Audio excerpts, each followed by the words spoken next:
So I don't know if it's just because I'm old school, but I don't like all this automation kind of things they got going on these days.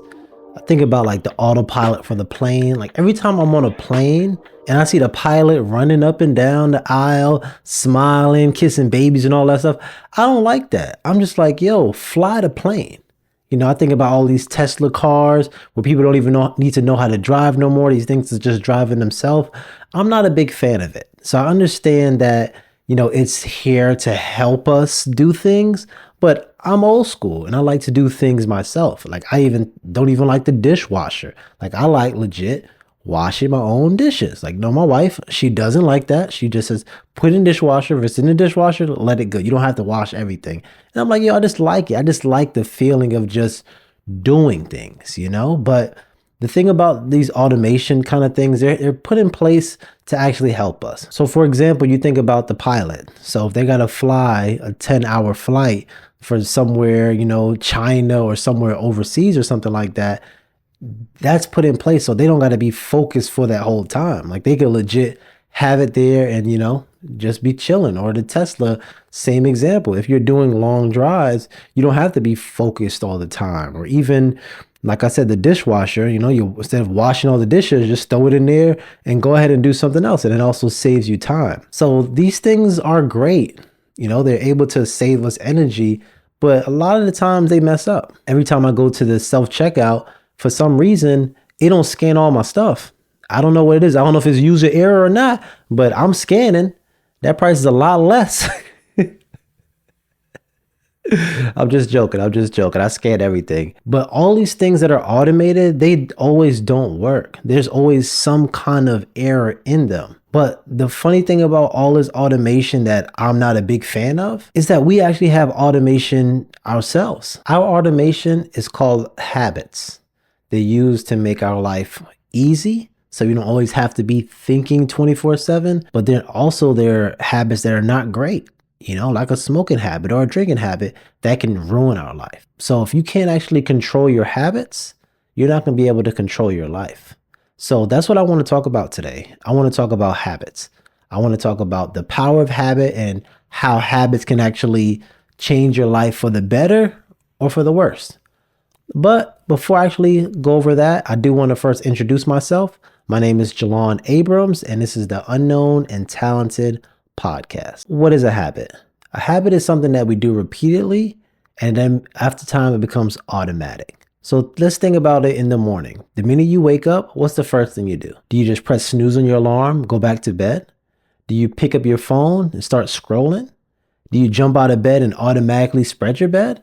Or do you just get straight up and run to the bathroom? This is something that you do without even thinking. This is not something that you planned on doing. The minute you get up and you hit that snooze button is because every time you wake up, that's the first thing you do. I want 5 more minutes of sleep. And you're automatically doing that. I know for me, at one point, I was getting in the habit of pressing the snooze so much is that you press the snooze and you didn't even know you press it. You woke up all late. I'm like, yo, what time is it? I didn't even hear my alarm. You heard your alarm. You just automatically press that snooze button and you don't even remember it because your body was doing it without you even thinking about it.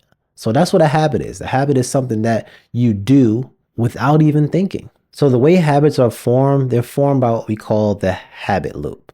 So the habit loop consists of 3 things: the cue, the routine, and the reward.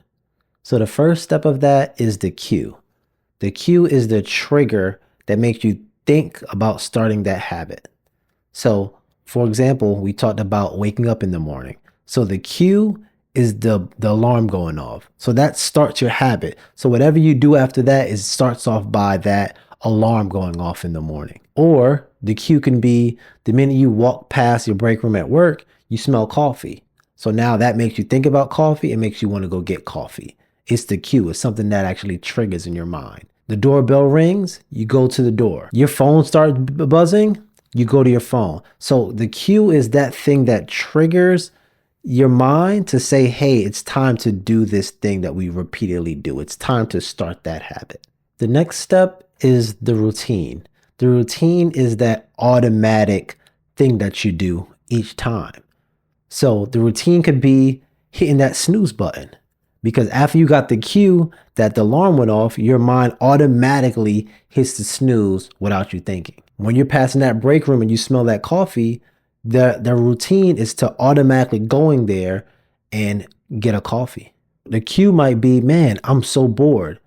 The routine is I'm gonna pick my phone up, I'm gonna start scrolling. So the routine is the thing that you're gonna do after you get that cue. So it was the cue, that's the trigger. The routine is the thing that you're automatically doing. And the last thing is the reward. What did you actually get out of this? So the dangerous thing about the reward is that this is what reinforces the habit.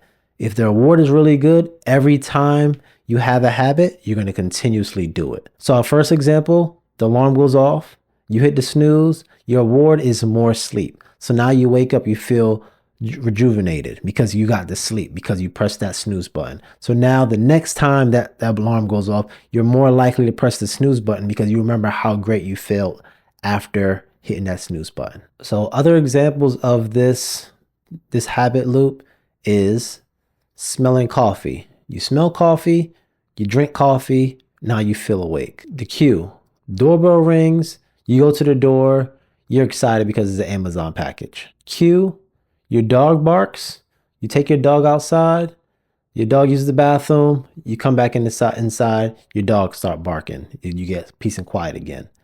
So this habit loop is things you do automatically because of that reward. So that reward is very important to you. That makes you do it automatically without even thinking.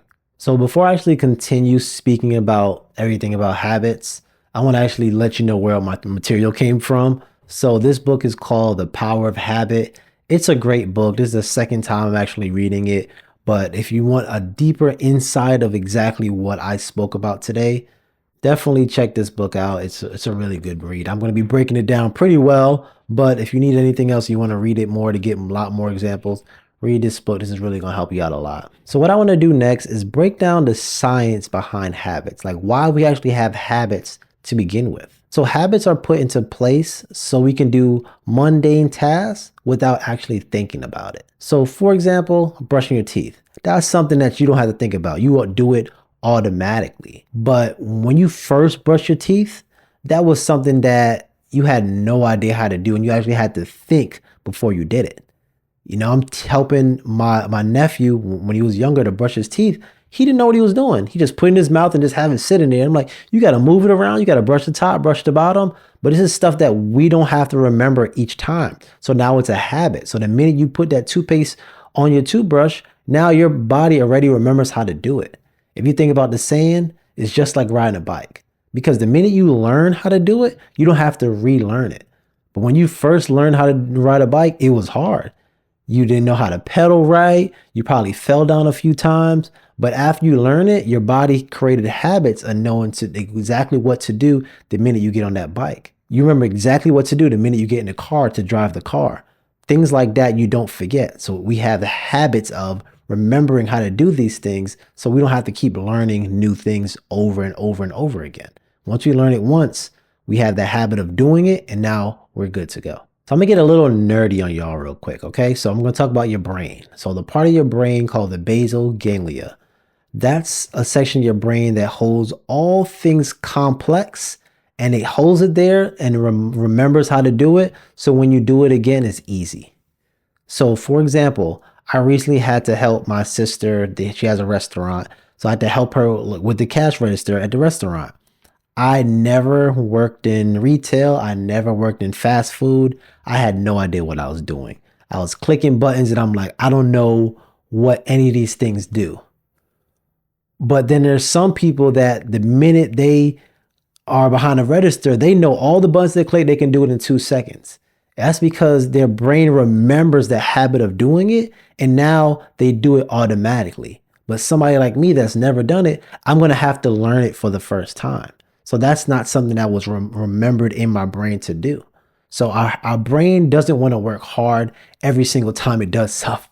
So the same way you want to not wash your dishes and automatically just throw it in the dishwasher, or you have your Tesla and you want it to be automatic drive so you don't have to do it, Or are you just lazy and you don't want to do stuff? Our brain is kind of lazy as well. It doesn't want to be working super hard all the time. So it actually saves habits in our brain. So when those things come up, we can automatically do it. But the dangerous thing about that is that now when we have a bad habit, when we have a cue that's not positive, our body still wants to automatically do it because that's comfortable. It remembers the minute you smell that pizza is like, okay, now it's time to eat pizza. Now my body feels better. Every time you hit that snooze button, it knows that we're going to feel comfortable because we got a bunch of sleep. Our brain wants to keep these habits going so we can use less energy and it can conserve our energy for more complex things. So like you think about like you're driving to work. Half of the time you're driving, you're not thinking about anything. You're just driving. You're able to be on the phone, listen to music. You know, people are texting and driving because they automatically know where they're going. They don't have to think about it. The first time you started that job, you didn't know where to go. I remember for me, the first time I went to work, I didn't know how to get there. I had the GPS. The GPS kept taking me 4 different ways. And I'm like, I'm never going to be able to remember this stuff. And my brain said, I don't want to remember 4 different ways to go to work. So now I found which one I like the best and I go there every single time. Now my brain don't have to think about where to go, where to turn, where to do these things. We do it automatically. And this is why habits are hard to break because our brain doesn't want to break them. Our brain wants to use as least energy as possible. And the least energy is to do what we're always doing. So a habit of mine that's so hard to break is eating sweets. Every time I get the cue of smelling sweets, offered treats, cookies, cake, ice cream, anything, I'm gonna eat it. And then the reward is just feeling so great because this just tastes so good. I just feel like I'm on a cloud anytime I'm eating cake, anytime I got ice cream, cookies, can't any of that stuff. I just feel great. And that's a habit that's extremely hard to break is because my body is just so used to doing it. It's so used to that reward of how I feel after eating it. It makes it hard to break because the more and more and more and more I do it, the more and more my brain says, "Oh, we smell cookies. I want to eat the cookies." Anytime I'm offered a dessert, I want that. So it makes it harder to break is because our body just wants to naturally do, what it's been doing. And then the reward that I get every single time I do it, it just makes the craving even more to now I want to do it again. And actually saying that, it made me sound like I'm an addict. Like I'm a sugar addict. It's because I love that feeling of getting that sugar and then I'm gonna keep on doing it. And that's the same habits with, alcohol and drugs, is that they get that craving of doing that action is because that reward keeps coming and keeps making them want to do it over and over again. So now that we know this, how do we create new habits? So the first thing you want to do is actually define your goal. What exactly are you trying to do? So let's say, for example, me, I wanted to get in shape. I wanted to be strong. I wanted to be muscular. That's the goal. That's the destination. You want to have that in your mind because you want to know what that reward is. Your reward is to have a nice body, right? So this is a habit that you want to start to be able to get that nice body. So when you're actually doing this, you want to start small. You don't want to say, man, I'm ready to work out 7 days a week. That's impossible. If you haven't done something like that before, you're not going to be able to do it. You're not going to be able to trick your brain to be able to say, hey, brain, we're about to work out 7 days a week and we've never worked out before. It's not going to work like that. So you want to just start small. Let's just say 2 days a week. That's your goal. You want to make a habit of going to the gym twice a week. You start off by having that goal and having that plan that's starting off small and not going crazy when you first start. So the next thing you want to do is actually make your plan. So you already have the idea of to go to the gym twice a week. Now you're making the plan so this can actually happen. So the way we make the plan is by setting cues to make us, want to do this thing easier. So a super easy cue is to have your gym clothes ready. So let's say if you want to work out right after work, have your gym clothes already in your room, on your bed, exactly what you want to wear. Make sure it matches so you don't gotta, maybe you get home, now you're out here thinking about what you're gonna wear, stalling. Now, next thing you know, it's way too late and I don't feel like going to the gym no more. Just get that stuff there, have your gym shoes by the front door, and now the minute you get home, you could change and go because your cue was seeing them gym shoes and you knowing that, okay, boom, I saw them. Now I need to go to the gym. So set cues in your life that you know the minute I see this, I know what action I need to take. So think about that for you for yourself. Well, whatever you want to accomplish, let's say it's not go to the gym, have that cue of what you want to do and say, okay, I see this now. This is going to be able to do the routine that I want to do. The next thing you want to do is to control your environment. So if you're in the mindset of to get in shape and to work out, what you want to do controlling your environment is have things around you that are healthy. If you have a bunch of ice cream, cake, chips, and unhealthy foods, that's not the things that you're going to want to have and see that's going to motivate you to go to the gym. So you want to control that environment by saying you're going to have nothing but fruits in there. You want to have, your fridge stocked with water. You want to have, brown rice and, lean meats in the fridge, things like that. So you're actually having that mindset of you're getting in shape, the whole time, not just when you're in the gym, because it's going to be a whole mindset shift because you don't want to start having cakes and stuff in your house and your mindset is to go to the gym. Now, the minute you get home, you're going to think about that cake. You're going to think about this stuff that's unhealthy and you're not going to change your exactly mindset to do that. Let's just say, for example, you want to, instead of going to the gym, you want to wake up early. If you want to wake up early, don't have that phone in your room when you go to bed. At one point, it was so bad for me to always go on my phone in the middle of the night. Every time, like I wake up and I'm like, man, let me check my Instagram. Let me check my TikTok. Let me see what somebody messaged me or something like that. Like I had a bad habit of doing that during the nighttime. And I was like, I can't have my phone in my room anymore. So basically what I did, I bought an old school alarm clock. I told y'all I'm old school. That's what I am. I bought an old school alarm clock. I put that in my room, set the alarm. My phone, I just put that out in the hallway. It helped me. It helped me not use my phone in the middle of the night. The minute I woke up, I wasn't gonna say, man, let me get up and go out in the hallway to use my phone. That's OD. So now when I woke up, I looked at the alarm and I realized it wasn't time to wake up. I just went right back to sleep. So make sure you're controlling your environment because you don't want anything in your environment to make you fall back into a older habit of not going to the gym or not eating healthy. Have everything in that environment to make you stay on track to do what you want to do. So the next thing you want to do, you want to reward yourself. So you want to get that reward because we said the habit loop is the cue, the routine, and then reward. You want to make that reward kind of good. So now it's going to force you to want to do it. Every time you see the cue of your gym clothes, you're like, man, I got to go to the gym because I want that reward at the end. So a thing that I did for myself when I started my fitness journey is my reward was protein shakes. I had vanilla protein shake. I used it with almond milk. I put a banana in there. Sometimes I even put blueberries in there and they taste good. And I told myself, I'm not getting a protein shake unless I work out. I can't just sit around the house and get a protein shake.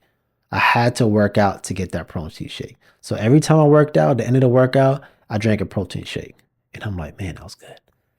And the only time I could taste that protein shake again is after I work out. So when you're thinking about this, thinking about a reward, that's something that's going to make you want to do this over and over again. Because the more and more you do it, you're going to crave it. So now I'm craving this protein shake. So I know I'm going to be working out and I know I'm going to be getting that protein shake at the end. So find something that you could crave to make you want to keep doing that habit over and over again. And then next, you want to track your progress. See how good you're doing over time. If you want to do that 2 days a week in the gym, see after 3 weeks, how are you doing? Should you go up? Should you step it up? Because we got to make sure this is a habit. This is something that you're consistently doing it. So you want to track your progress. You want to stay consistent, doing it over and over. And then also you want to get a support group. You want to find people that are actually doing the same things that you're doing because whoever you have around you, that's the kind of person you want to be. So the more and more you're going to the gym, you're going to find people around you that's doing the same thing. You're in the gym. Don't be afraid to meet people in there. If you're a guy, you see a girl. If you're a girl, you see a guy. Don't be afraid to talk to them. You don't always got to be like, oh man, we're trying to hook up. I've met women in the gym before. It was never, ooh, we're trying to hook up. It's like, yo, I see you working and you see me working. Now you have a conversation, and now it's like, all right, I'll see you in the gym tomorrow. And that's going to force you to say, man, I better get in the gym. I can't let these people down. So always try to build a community about around what you're trying to do. And then you're going to help you actually, be consistent at it. So believe it or not, that's what Alcoholics Anonymous is about. It's about having a community so that now you have people that's going to help you stay on track. So I know we're not talking about addictions right now, but just using it from the other way of trying to find something new to change your life. You want to find people that are actually doing, similar things to you that actually are better than you at doing this. And now you're able to get hints from them on like, oh, what should I do to be able to, stay consistent in the gym? You wake up every day at 4 o'clock. What do you do to be able to wake up at 4 o'clock every morning? Things like that. But find people that are doing what you're doing or you're aspiring to be like, and then speak with them, see how they're doing it. So now you can be able to take those same tips that they've done to do it, then do that in your own life. So now we're going to talk about the hard stuff, the actually changing a bad habit. This is going to be the hardest thing for you to do, is because our bodies are doing it automatically. And over time, the reward is built up so much, we don't want to change this habit. Our brain doesn't want to change the habit. Our brain wants to be on autopilot and just doing it. But if we're trying to improve and be better us, we're going to have to actually do things to change that habit. So me, I love sweets. And if anybody offers me sweets, I'm going to say yes. So it's so hard for me to change that habit because my mind wants these sweets. So basically what you want to do first, you want to go back to that habit loop. You want to identify the cues that are going to actually make you do that bad habit. So we're going to get off healthy eating and working out and just move to something else, because you might be saying, man, this doesn't relate to me at all. So we're going to switch it. We're going to say our phones, for example. And I wish I had my phone in here to do this explanation, but I don't, because I was trying to record this and I know my habit is to be scrolling. So I didn't have my phone in here. So, hey, but we're going to fake like we got a phone. So for this example, we're going to be using our phones. So every time your phone vibrates, you check the phone and you start scrolling. You start seeing what's on your phone and scrolling. So basically the cue is the phone vibrating. So every time the phone vibrating, your mental says, hey, now it's time for me to scroll. Now it's time to feel better because I'm laughing at all this stuff that's on my phone. We can use that cue to our advantage. So we know the cue is the phone vibrating, right? So instead of the phone vibrating about notifications, turn those notifications off. Now what you want to do is use your phone, go to your calendar, and set productivity times. So let's say 2 o'clock comes around. You want to set the calendar. Don't forget to read your book. So now the cue is the phone beeping. You hear your phone beeping, you check it out, and now your phone says, hey, read your book. Now you're like, oh man, let me read my book. So instead of scrolling, the notification is telling you to do something productive. So you still have that same cue, but now your routine switches, because instead of seeing a text message, instead of seeing a phone call, instead of seeing somebody message you on Instagram, now you're seeing something do productive. And now you're using that same cue of that phone vibrating. Now you're able to do something totally productive instead of that. So things like that are going to help you do things daily. So you want to think about your daily cues. What are things that happen in your life daily that makes you do something that's not productive? So the perfect example, like I said, is your phone vibrating, because that's going to happen all the time. And something that I've been doing that honestly I didn't even realize was a cue until I read that book is that I put my journal right next to my bed. So instead of having my phone there and then every time I'm waking up and that's the first thing I see, so guess what? I'm picking up that phone to check notifications. The first thing I'm seeing is my journal, because I know I'm going to look at my nightstand when I wake up. And now the first thing that I see is that, and it reminds me to say, hey, Jelan, you have to actually write in your journal today. So always put things places where you're going to be looking at. So instead of having that remote control for the TV there, have something else there. So now when you see that for there, instead of saying, hey man, I'm gonna see the remote, turn the TV on, you got something else there. Instead of having cookies in your cabinets, have some trail mix. Instead of having cake in the fridge, have apples, have oranges. So now when you're looking at these places, you're seeing those things that made you do a bad habit. Instead of doing that bad habit, you're doing a good habit because you're seeing good things instead of, those negative things. But all of that sounds really good. Like, oh man, this sounds like this is going to be easy for me. I'm really going to be able to break my bad habits. And it's not going to be that easy, because the thing about it is that when stress comes into our life, it makes it so easy to go back to those bad habits, because our mind is like, man, I'm so stressed. I want to have that reward that I've been craving that I haven't been getting for a while. So like, when I'm stressed out, I don't want to wake up at 4:30 and work on podcast material or go to the gym. I don't want to do that when I'm stressed out. I want to just hit that snooze button and go back to sleep, because habits never leave us. Habits are in our mind all the time. Our body wants to go back to those old habits because we remember them. The same way we remember how to ride a bike, every time we get on a bike, we remember those bad habits. We remember to hit that snooze button. We remember to scroll on our phone all day and waste our time. We remember to watch Netflix. We remember to eat that cake, eat that ice cream, eat those cookies. Remember not to work out. So when that stress comes, when we have that feeling of being super sad, super upset, we want to find something quick to make us feel good for the moment. And that's not going to be the best thing for us long term, especially thinking of someone that might be addicted to something. They go back to that. Now that's all they do, So you want to really make sure that when you have those times of stress, or those times of being, super upset or super sad, is that you just keep that mindset of, I don't want to go back to the person that I was before. You want to have that faith that God says, yo, I can change. I don't have to be the same person that I was. I know this is kind of turning into more of like, oh man, my bad habit is not that bad. Like it's really not. Yeah, it kind of is, because that bad habit is stopping you from being the person you're supposed to be.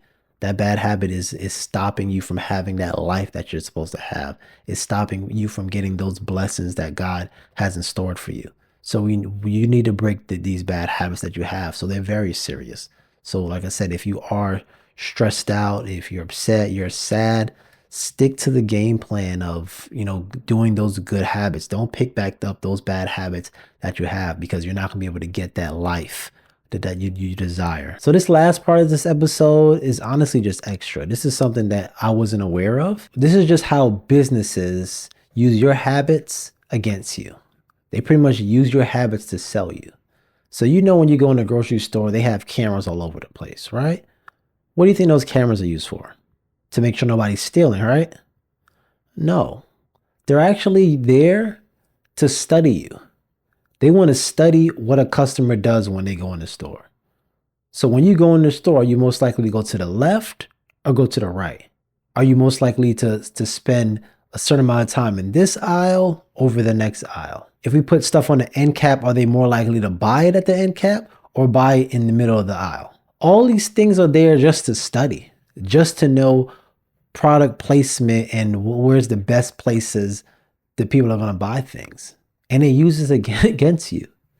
So they know if they put fruit in the front of the store, that person that bought the fruit is more likely to buy a cake or ice cream once they get to the end of the store, is because they already got the good stuff. They're able to see the amount of stuff that you buy to know what size of family you have. So every time you're using that Food Lion card, that Target Circle card, anytime you're doing that, they're able to track what you're buying to kind of guess how big your household is. So now when you're getting these sales and coupons, these are things that they're saying that you're not buying from here. You have a big family you might need. Every time you come to the store, you're buying milk, you're buying orange juice, you're buying bread, but you're not buying laundry detergent. So your habit is not to buy laundry detergent here. You buy it from another store. They're going to give you a coupon for laundry detergent. So now you're more likely to buy laundry detergent from there because we know you have a big family. We know you got to wash clothes. So we're going to give you these coupons to make sure you're spending the money here. And it's so crazy because that's something that I never knew. Like they could legit track how much stuff you're buying to what part of the city you're in, how much money you're making, what's your household look like, what kind of car you're driving. It's so much math and statistics behind the scenes, which is crazy. And another thing that they also study is that anytime you have a big change in your life, your buying habits are going to be different. So if you get a new job, you're going to be spending different. If you move to a new location, you're going to be spending different because you're trying to find, different stores. The big one, the golden one, where these stores are legit trying to find is if you're having a newborn, if someone's pregnant. That's the people that's going to be buying whatever. They're most likely going to be sleep deprived. They're going to go wherever they buy those Pampers. That's where they can be buying everything else. So these stores are trying to find pregnant women to sell to, which sounds crazy. It sounds crazy, but I learned this in this book. Let me bring the book back up for you. Power of Habit in this book. That's exactly what they're doing. They're trying to find pregnant women to sell to. So when you think about, the registries, right? You think about a Target registry. So the Target registry, they know when your due date is, and you're going to be using that Target circle every time you come to Target. So they're actually studying what women are buying in their first trimester. They might be buying a bunch of vitamins and things like that. The second trimester, they might buy lotions and oils. Third trimester, they start buying Pampers and things. So they know exactly what you need in a certain trimester now, and they know how to sell you. They know how to send you coupons. So now someone that doesn't have a registry, they already have statistics on exactly what a woman buys in each trimester. So when you're buying these certain items, they're like, somebody's pregnant in that house. And now they're going to sell you. And they're not going to sell you by giving you coupons for diapers and stuff. They're going to throw in diapers, and they're going to throw in a lawnmower. They're going to throw in diapers. They're going to start throwing in hammers and tools and stuff. So they when they give you coupons, they're going to give you coupons that make no sense, and also baby materials, because they don't want you to know that they know that you're pregnant and you didn't tell them. It's all because of your habits, all because of what you're buying over time. These ads that they be having on these social medias, they put these ads there is because they know at a certain time you're going to be on here. We're going to find things to make you want to stay on this platform. TikTok, Instagram, they know that you love funny stuff. So every time you scroll, we're going to post something funny. And it's now going to keep you here long as possible to waste your time. So these companies are using your habits against you. They're using your habits to make sure that you don't stay productive. You're doing exactly what they want. You're buying the certain groceries that they want. You're on Instagram, TikTok, on all these social medias as long as they want. You're going to watch TV as long as they want. The way they're going to set up the Netflix to make all the shows there seem interesting to what you want to watch. I've even seen one time on Netflix where there's a TV show that I used to watch, and then like the cover that they have on there is like not even the main character, but it looks like something that I might want to watch. If somebody else has opened up their Netflix, they're going to use another screenshot there because that's something that they want to watch. It's so many different tricks that they have out here to make sure that you don't stay on track. So it's going to be extremely hard to get a new habit. It's going to be extremely hard to break a bad habit because it's not even just your will, society's will. These people are statistics are trying to use things to actually make you not stick to your good habits and go to those bad habits, or make you create new habits of what they want you to do. So you want to really make sure that you stay on top of what you're doing. Think about your cues, think about the routine, think about the reward, getting that support group, making sure you're praying, making sure if you really want to change your life and get to where you want to get, and you want to be able to stick to these good habits, making sure you pray and you ask God for that guidance to do it, because this world's going to try to tempt you to do things you shouldn't be wanting to do. It's hard. I just remember all those movies where they had those addicts where they got clean, they always went back. They always went back because something else was pulling them to that bad direction. So don't let nobody pull you nowhere. Don't let these companies pull you nowhere. Make sure you stay focused, stay to track. If you want to break bad habits, you're gonna have to really work to do it. It's not easy, and it's very easy to actually break a habit and get right back into that bad habit. But you just got to stay focused and do what you got to do. But that's about it, man. I feel like I lost my voice talking this much. It's super late. I gotta wake up at 4:30 in the morning because that's my habit, and I'm not pressing the snooze button because that's my habit, and I made it a new habit. So to think about something that you want to make a new habit and just put that work in. It's not going to be easy. Like I said, it's going to be things that's going to be pulling you to do those bad habits. But if you have that mindset, you have that faith, you have that support group, you can be able to build that new habit up and just watch how your life changes. So that's pretty much all I got for you today. Hopefully that helped you out. Hopefully that made you more aware of your habits and how to actually break these habits. And yeah, the book is going to be called The Power of Habit. So if you want to, get more deeper into this and, understand it better, check this book out. It's about 300 plus pages. So I didn't break down to everything. I just basically just, kind of related to me, kind of related to my audience so you can understand it better. So hopefully you enjoyed it. Again, my name is Jelan Abrams. This is the Unknown and Talented podcast, and we are out.